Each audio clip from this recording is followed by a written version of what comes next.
Bueno, digamos que veníamos con un año casi ideal, sobre todo para lo que está hoy implantado, tanto la fina como el inicio de la gruesa. Y digo venía porque ayer tuvimos una tormenta bastante preocupante. Creo hasta el momento las noticias que tenemos no es una zona muy grande que ha abarcado, pero tuvimos una pedrada allí con mucho viento, piedras importantes, de medianas a grandes, algunas dicen del tamaño de una pelotita de tenis. En la zona de Cascallares y Colegio Danés, por allí, más o menos en esa zona, ha dañado bastante los cultivos. Se habla de daños de entre el 50 y el 80%, y algunos casos hablan de que no quedó nada.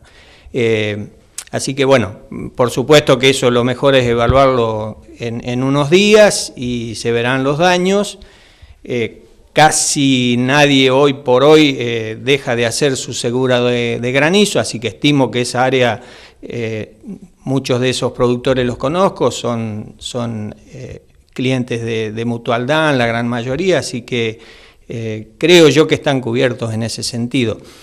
Una lástima porque veníamos terminando el año para la fina muy bien, un año creo que aparece por allí alguna preocupación después de la siembra para la cebada, que no le gustan los excesos de agua y por allí no arrancó muy bien, pero el trigo pan muy bien y te diría que las expectativas son muy buenas. Sobre todo también hasta por enfermedades. Recién me comentaban un poco, estaba apareciendo pulgón, pero en general hasta en eso, ¿no? Ningún tipo de inconveniente en lo que es algún tipo de plaga o enfermedad. Sí, se da la ecuación este año de que tenemos buenos precios, sobre todo para trigo, no tanto para la cebada.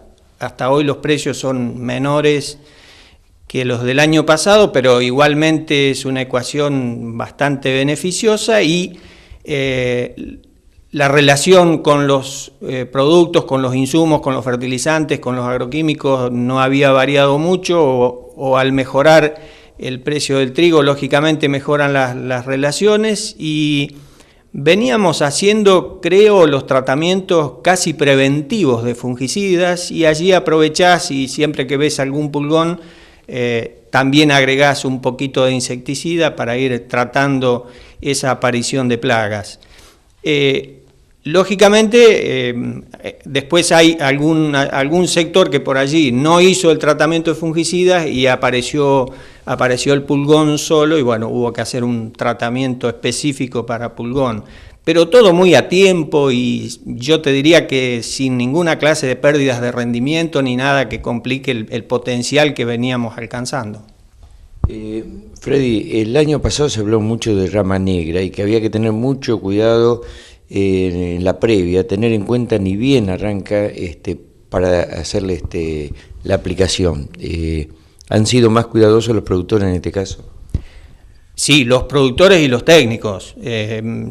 Yo diría que la rama negra no solo encontró dormidos o distraídos a los productores, nos sorprendió a todos, por lo que ya hemos hablado, ¿no? Le encanta la siembra directa y le encanta esta rotación que vamos pasando a soja y dejando los cereales de invierno y dejando maíz, y entonces allí hay una batería de herbicidas que no está en la carpeta. Y a esta señorita le encantó esa situación y lo que veíamos en algunas banquinas o en algunos bordes o en algunos rincones de lote, gracias a su gran producción de semillas, empezó a expandirse de una manera preocupante. Te diría que ya este año se tomaron los recaudos, el año anterior también, y es raro ver hoy por hoy lotes o barbechos que estaban preparados para gruesa con esas infestaciones de que se ve todo verde gracias a rama negra grande y florecida. Creo yo que eso queda ya muy poco. Hemos tomado los recaudos y se puede, lógicamente es una convivencia, no es que con un año de hacer las cosas bien la vamos a borrar de los lotes, pero creo yo que la situación es totalmente distinta, se ha controlado muy bien, se hizo algo más de trigo, entonces creo que también va a haber algunas hectáreas más de maíz con respecto al año pasado, y bueno, entonces eso ayuda también. Con respecto, Freddy, a las variedades que eligió el productor agropecuario, ¿buscando kilos, buscando calidad? Mirá, hoy por hoy es muy difícil que te reconozcan calidad. Está complicado también los contratos de candeal, que también siempre fueron una alternativa para alguna zona y para algunos productores que les gusta el cultivo y lo hacen bien. Y bueno, esa situación hace que hoy se piense más en los kilos.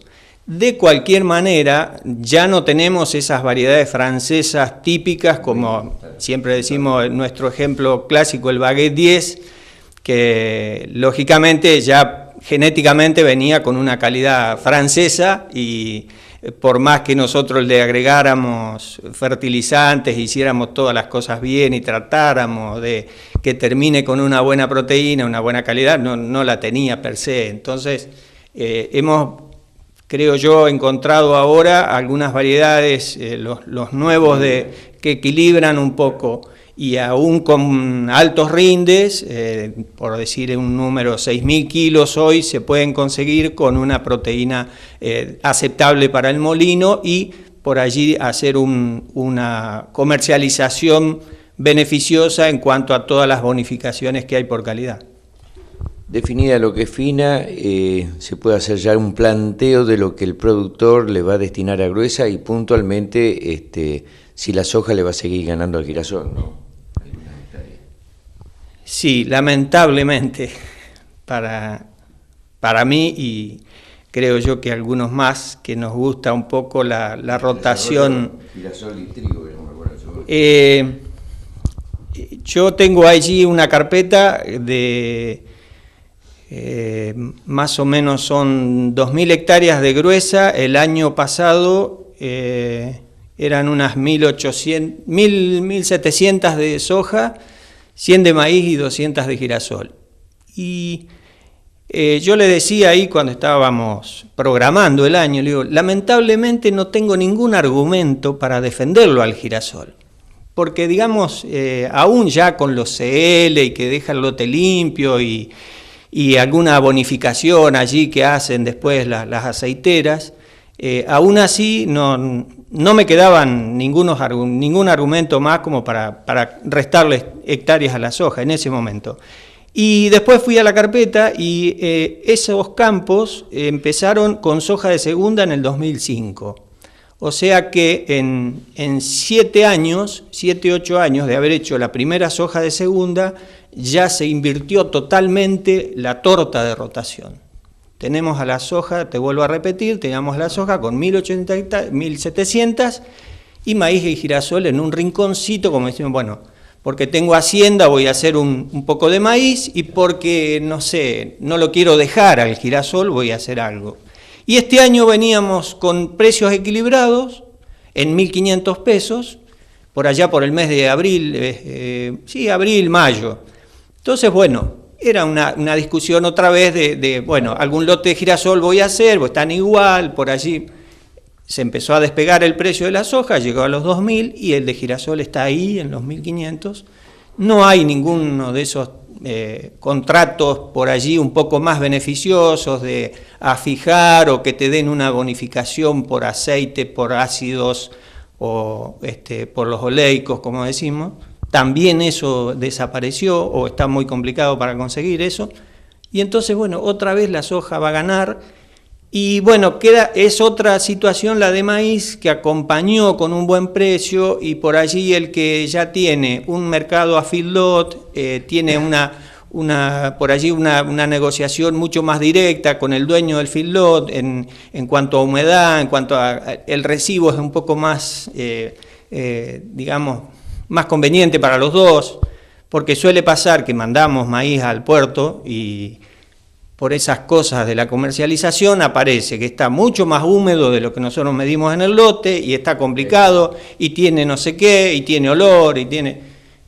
y te empiezan a caer los descuentos y realmente más el flete que incide muchísimo en maíz y hoy más todavía, y entonces también termina desalentando al que hizo maíz para Puerto, ¿no? De cualquier manera, también uno dice, hay una serie de oleaginosas que se habló mucho en su momento del biodiesel, y que eso iba a llegar a empujar mucho este tipo de cultivos. Hoy por hoy eso también hasta se ha pinchado un poco el tema. Sí, arrancamos bastante ilusionados con que la colza ocupara un lugarcito ahí en los cultivos de invierno y sumara a las oleaginosas, como para tener también alguna cosa distinta ahí en la rotación que no sea soja, y como vos decís, se ha complicado la comercialización, siempre fue un cultivo más difícil, tuvimos que estudiar nosotros y conocerlo, las variedades, el manejo, todo, y cuando ya estábamos en eso un poco, yo te diría llegando a rindes aceptables para una facturación, como 2.500, 3.000 kilos de soja, algunos productores ya estabilizándose en esos rindes, entonces con un precio que acompañara, más un mercado más o menos transparente y seguro, era una alternativa válida. Pero bueno, todos los días salen noticias malas, ¿no? Ayer leía que España casi ha cerrado las fronteras para el biodiesel argentino. Así que otra en contra, y la verdad que cuesta mucho abrir esos mercados, europeos para... lógicamente estamos peleando contra un cultivo que se hace en Europa, ¿no? Entonces es más fácil cuando ellos no tienen algo, entonces claro, sí, lo tenés vos, es una cuestión ya de flete, de precios, pero en este momento realmente creo que se le va a complicar a la colza también. En dos líneas, aunque sea puntualmente, es asesor agronómico de allí de Raúl Pérez. ¿Cómo están hoy por hoy como empresa respaldando y ayudando al productor? Mira, muy bien. Creo que son estos años de números apretados, pero hemos tenido de 2008 para acá buenas cosechas en general. Mejoró la ganadería, ahora se estancó un poco el precio, pero veníamos de una situación climática y de precios muy buena, y eso lógicamente hace que vayan desapareciendo por allí los productores complicados financieramente sobre todo, así que igualmente siempre la agronomía tiene que ayudar y tiene que financiar, pero la situación hoy está muy saneada, muy bien. Se ha trabajado bien con los fertilizantes, que es nuestro fuerte, y de agroquímicos parecía como que se iba a complicar por el tema de las trabas de importaciones, que por allí iba a haber algún faltante de productos, pero te diría que no, eso por allí sucede ahora con algunos fertilizantes foliares o algún producto muy específico, pero todo lo que sean los herbicidas tradicionales, los fungicidas no faltaron. También tenemos que decirlo, gracias a que todo el norte del país no sembró mucho trigo, casi nada, Entre Ríos tampoco, y venían de sequía, entonces no hubo presencia de enfermedades en esa zona. Así que casi todo, digamos, nos tocó para nosotros, todo lo que el stock de fungicida lo tuvimos nosotros, disponible, y va a terminar el año, creo, sin mayores problemas en cuanto a eso. Así que faltan más de 30 días todavía para la cosecha, 30 días para la cebada y un poquito más para el trigo, pero de no mediar ningún problema climático, creo que vamos a terminar en un buen año de fina, y se está implantando muy bien todo lo que es gruesa.